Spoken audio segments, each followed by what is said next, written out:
James and Tom were friends who grew up together. They both knew that they needed to start thinking about the future. At age 19, James decided to invest $2,000 every year for 8 years. He picked investment funds that averaged a 12% interest rate.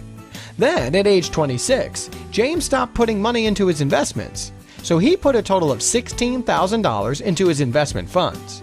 Now, Tom didn't start investing until age 27. Just like James, he put $2,000 into his investment funds every year until he turned 65. He got the same 12% interest rate as James, but he invested 23 more years than James did. So Tom invested a total of $78,000 over 39 years.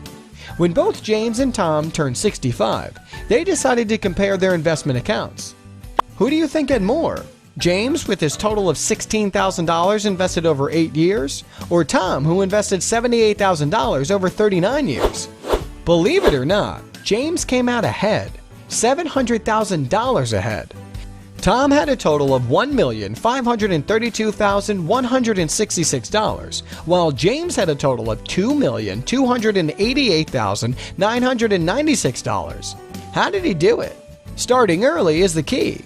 He put in less money but started 8 years earlier. That's compound interest for you. It turned $16,000 into almost $2.3 million. Since James invested earlier, the interest kicked in sooner.